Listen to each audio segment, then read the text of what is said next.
Ihr habt mich gefragt, was eigentlich so die typischen Anfängerfehler waren, die ich vielleicht auch selbst gemacht habe, als ich mit Programmieren angefangen habe.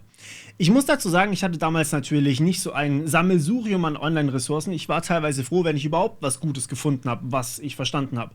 In meinem Umfeld konnte auch niemand coden, außer einer Person mit Anfängerkenntnissen, die ich nur entfernt von einer LAN-Party kannte. Ja, ich weiß, Klischee, lasst mich, LAN-Partys sind immer noch geil. Anyways, hier kommen die Top 18 No-Gos aus meiner Anfangszeit. Und bevor wir anfangen, dieses Video hier wird unterstützt von der Fachhochschule der Wirtschaft. Wir veranstalten gemeinsam am 31. Mai ein Event, wo wir euch den Einstieg in Python erleichtern wollen. Und ich darf euch das Thema näher bringen. Mehr zum Event sage ich euch am Ende des Videos. Und bevor wir mit dem Video hier richtig starten, kommt schon das erste No-Go. Notizen überspringen. Denn ihr könnt nicht davon ausgehen, dass sich euer Kopf einfach alles merken kann. Schreibt also unbedingt auf einem Blatt oder vielleicht auch in einem Dokument mit. Welcher Detailgrad, das ist euch überlassen. Macht das aber auf jeden Fall auch schon für dieses Video hier.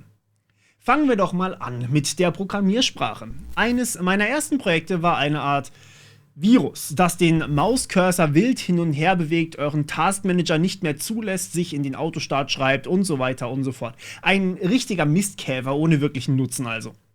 Dazu nutzte ich AutoIt, was zwar für diesen Zweck wohl eine der besten und einfachsten Möglichkeiten war, aber definitiv nicht die Sprache ist, mit der ihr anfangen solltet. AutoIt enthält Konzepte, die wenig bis gar nichts mit richtiger Programmierung zu tun haben und versucht vieles so einfach wie möglich zu machen für den Anwender. Klar, manche Dinge sind dadurch sehr viel einfacher, aber ihr bekommt ziemliche Schwierigkeiten, solltet ihr auch nur ein paar Millimeter weg von dem wollen, wofür die Sprache eigentlich geschaffen wurde. Mittlerweile gibt es haufenweise Empfehlungen für Anfänger, was die beste Programmiersprache ist, um Coden zu lernen. Es gibt sogar extra Sprachen, die nur für Programmieranfänger entwickelt wurden.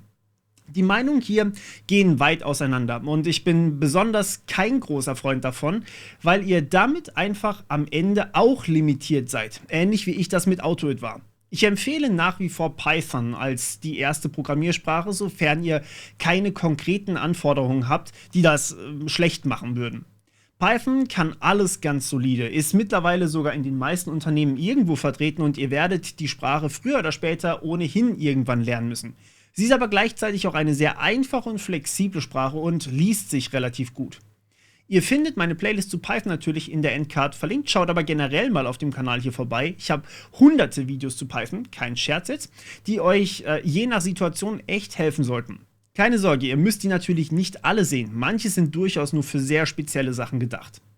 Um nochmal auf meine Limitierung zurückzukommen. Ich wollte irgendwann später mal eine Website schreiben und HTML, CSS, das war nicht das Problem, aber ich wollte Animationen drin haben.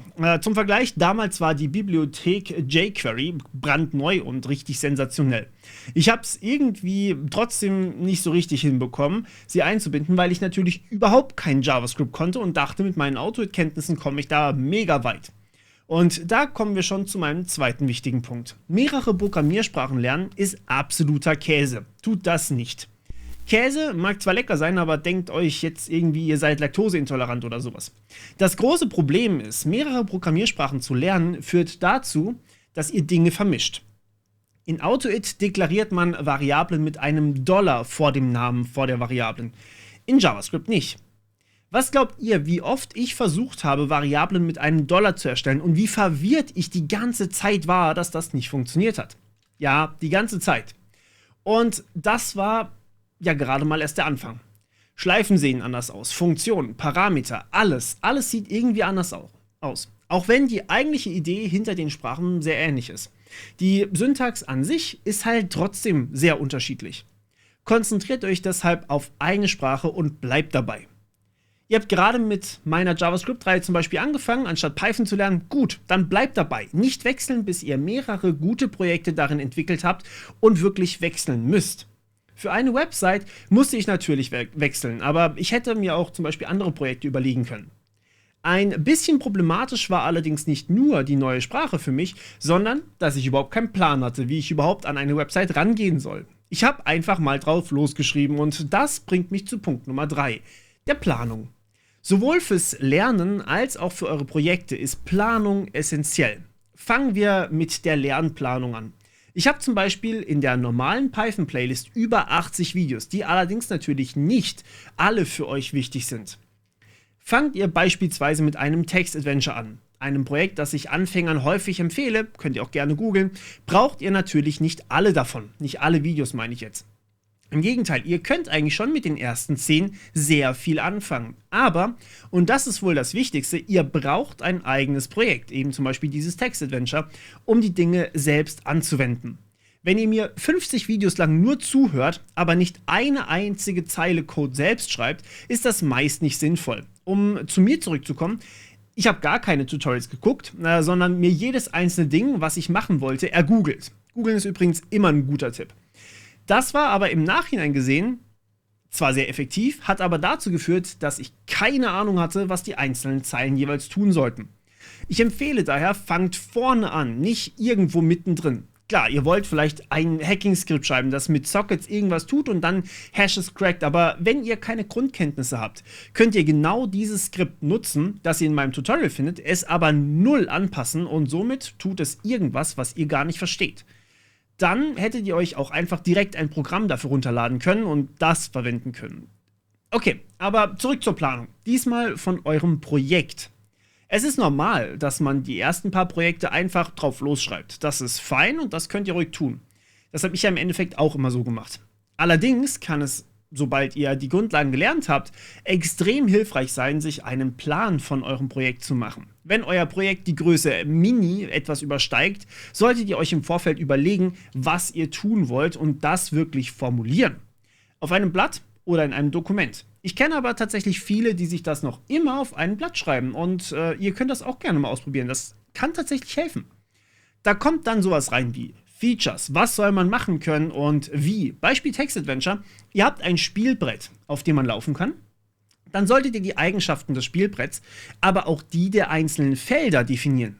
Was ist in welchem Feld enthalten und was passiert, wenn ich darauf bin oder wenn ich mich irgendwo hinbewege? Was passiert, wenn ich angreife? Solche Sachen. Achtet aber darauf, dass ihr nicht zu viel plant. Manchmal verliert man sich darin und das resultiert dann in unfassbar komplexen Plänen und extremen Details wie der Berechnung, was eigentlich passiert, wenn der Gegner eigentlich 0 Schaden macht, weil ihr eine zu starke Rüstung tragt oder sowas. Das kann man zwar durchaus so machen, aber ihr kommt dann einfach so nicht zum Coden. Für meine Website war sogar schon geplant, was auf Seiten sein soll, die ich noch nicht mal kenne. Also quasi eine Art Template-System habe ich mir da ausgedacht, damit ich möglichst leicht neue Inhalte hinzufügen kann. Solche Features sind für ein Gesamtverständnis gar nicht nötig und können deswegen spontan gemacht werden, wenn man sie im Code bemerkt oder wenn man merkt, dass man das Feature dann irgendwann mal braucht. Ein Content-Management-System, was ich da eigentlich geplant habe, das ist einfach viel zu viel Arbeit und am Ende kam ich natürlich zu sehr viel weniger. Achtung, das heißt übrigens nicht, dass ihr es nicht aufschreiben solltet, wenn es dann wichtig ist und ihr es tatsächlich mal programmiert habt. Das nennt sich Dokumentation und solltet ihr auf jeden Fall machen. Versucht aber nicht für eine mögliche Zukunft zu planen, die eventuell gar nicht eintritt. Wenn man seine Projekte einfach viel zu groß plant, dann neigt man dazu, alle möglichen Entwicklungen direkt am Anfang bedenken zu wollen. Die Wahrheit ist aber, ihr werdet nie alle tollen Gedanken direkt am Anfang bekommen. Vielleicht hockt ihr irgendwann mal wieder auf der Schüssel, habt die perfekte Idee für eine Questline und dann wäre es doch unfassbar schade, wenn ihr die nicht einfach machen könnt, weil ihr schon mit der Planung fertig seid. In Wahrheit werden die meisten Projekte regelmäßig aus- und umgebaut, sodass neue Features dann eben doch reinpassen. Und das geht wunderbar. Das Ganze heißt Refactoring und bringt mich direkt zu meinem nächsten Punkt. Wenn euer Projekt fertig ist, dann hat es eigentlich erst richtig begonnen. Wenn ihr richtig viel aus einem Projekt lernen wollt, dann macht das Folgende. Geht euren Code, nachdem ihr fertig seid, nochmal durch und schaut, wo er nicht ganz so geil ist, wo ihr vielleicht Probleme habt, wo ihr vielleicht den Code nicht gut lesen könnt oder wo ihr echt gar nicht hinschauen wollt. Da müsst ihr doppelt hinschauen. Das Ergebnis ist unfassbar belohnt, denn wenn ihr diese Teile nochmal anschaut, dann kommt ihr vielleicht auf eine effizientere Lösung oder eine, die man besser lesen kann. Ihr merkt, dass der eine Vergleich vielleicht gar nicht nötig ist oder habt auf eurem Weg bis dahin schon wieder was Neues gelernt, das ihr jetzt anwenden könnt. Ihr kanntet zum Beispiel die While-Schleife noch nicht, aber genau in diesem Fall hilft die euch unfassbar weiter und davor war es halt super umständlich. Das ist nicht schlecht, sondern absolut super. Dann schreibt dieses Fragment Code um, sodass ihr am Ende genau dieses unfassbar gute Ergebnis haben wollt oder habt. Dasselbe geht übrigens auch über alle Maßen für neue Datenstrukturen. Am Anfang nutzt ihr vielleicht hauptsächlich primitive Datentypen oder Listen, lernt dann aber speziell später noch Dictionaries kennen und vielleicht noch fortgeschrittenere Dictionaries und sonstige Datenstrukturen. Und damit könnt ihr dann einige Funktionen so richtig aufpeppen. Versucht das neue Wissen dann einzubauen und in euer Projekt zu integrieren. Was ihr damit tut, ist im Endeffekt euch selbst zu reflektieren, was ich leider viel zu wenig gemacht habe. Ihr hinterfragt die Lösungen, auf die ihr gekommen seid oder eventuell auch andere. Ein ganzer Haufen meiner Videos hier kann zum Beispiel effizienter oder besser oder bequemer geschrieben werden. Aber auf diese Lösung kommt man oft nur, wenn man die erste Lösung schon hat. Und das ist super. Das ist übrigens ein Punkt, den ich hier in der Community auch mega oft merke. Gerade bei den Coding-Challenges, die ihr euch gerne mal ansehen könnt. Ich werde in den Kommentaren oft verbessert, weil es eine bessere Lösung gibt. Und das ist mega gut so. Kommt zum Beispiel zu uns auf den Discord-Server oder sucht euch Freunde, die gemeinsam mit euch programmieren lernen. Ich habe damals mit einem Schulfreund gemeinsam gelernt und wir haben uns immer auf USB-Sticks die neuesten Dinge ausgetauscht, die wir geschrieben haben. Und das motiviert und man kann sich gegenseitig Fragen stellen und auch helfen. Seid nicht dieser einsame Wolf, weil das Klischee über Informatiker sowas sagen würde. Das ist kompletter Quatsch. Ich habe versucht, dieses Website-Projekt damals komplett alleine zu stemmen, obwohl es sogar als Teamarbeit gedacht war. So konnte ich mich mit niemandem austauschen und Discord gab es damals einfach auch noch nicht. Tatsächlich ist im Job nachher Teamfähigkeit eine der wichtigsten Kompetenzen überhaupt. Deutlich wichtiger übrigens als wie viele Sprachen könnt ihr. Damit könnt ihr direkt anfangen. Einen der wichtigsten Freunde darf man aber auch nicht vergessen. Nutzt die Suchmaschine eurer Wahl, um Informationen da draußen zu bekommen. Irgendjemand da draußen hat vermutlich schon mal genau euer Problem gehabt. Schaut auf meinen Kanal, fragt die Community. Gerade für Coder gibt es unfassbar viel da draußen. Wo wir aber gerade bei Menschen sind, bei anderen Menschen. Es ist furchtbar, wenn Leute nicht auf die Qualität ihres Codes achten. Das braucht man, ansonsten kann halt niemand anders den Code lesen und wahrscheinlich nach ein paar Monaten nicht mal mehr ihr selber. Ein paar heiße Tipps dafür. Eure Variablennamen sollten sprechen, also A, X oder ASDF sind furchtbare Namen, während Breite, Dauer, Zeit hingegen wunderbare Namen sind und für sich sprechen.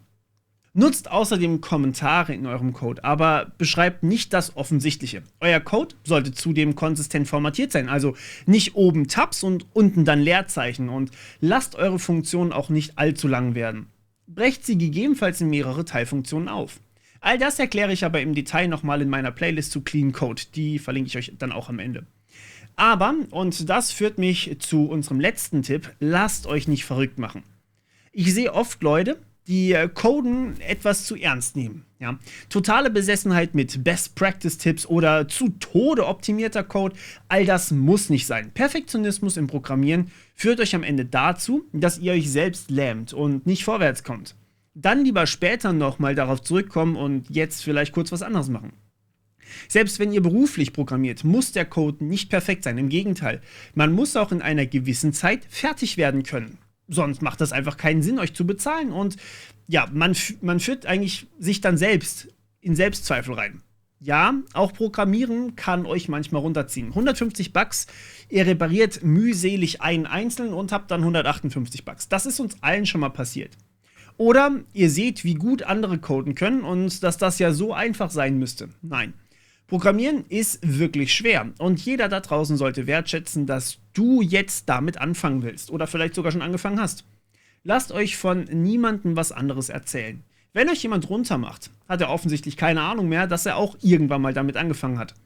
Und übrigens, damit kommen wir zu noch einem Punkt. Ein großer Fehler, den ich lange und viel gemacht habe, ist nicht aufzuhören. Es ist aber okay oder sogar eigentlich ein Muss, regelmäßig auch mal eine Pause einzulegen. Was anderes zu machen, zocken, vielleicht sogar ein Sozialleben zu haben. Aber die ganze Zeit nur Code zu sehen, führt zu Verbissenheit und dazu, dass ihr am Ende nicht mehr wirklich so gut denken könnt. Daher übertreibt's einfach nicht. Apropos übertreiben, ich weiß, ich hau hier Tutorials am Laufmeter raus und ich habe mich auf unserem Event vor kurzem mit ein paar von euch unterhalten. Grüße gehen raus an der Stelle. Ich weiß, dass die schiere Menge an Tutorials völlig überwältigend sein kann oder sein muss natürlich auch. Lasst euch nicht gefangen nehmen von der Tutorial Hell. Ja, das sag ich. Ihr müsst nicht alles davon schauen, ganz im Gegenteil. Meine Videos hier sind für ein hochspezialisiertes Publikum und wenn ihr euch direkt am Anfang alles direkt reinballert, dann werdet ihr völlig überwältigt werden. Ich meine, das sind über 2500 Videos auf dem Kanal hier, glaube ich, ungefähr. Das ist ein Großteil von dem, was ihr in einem vollen Studium bekommt. Und dann noch einiges, was man dort nicht lernt. Ja, natürlich bin ich davon abhängig, dass ihr die Videos guckt, aber viel besser für uns alle ist es doch, wenn ihr gemütlich anfangt, die Videos zu schauen, die euch was bringen und irgendwann später habt ihr Bock und wisst, wo ihr mehr erfahren könnt. Das möchte ich viel lieber für euch sein. Apropos ein wenig fortgeschrittener. Wenn ihr eure ersten Schritte im Code gemacht habt, solltet ihr möglichst direkt zu einer Versionierung übergehen. Ich sehe Leute, die teilweise sogar schon im Beruf stehen und kein Git benutzen wollen.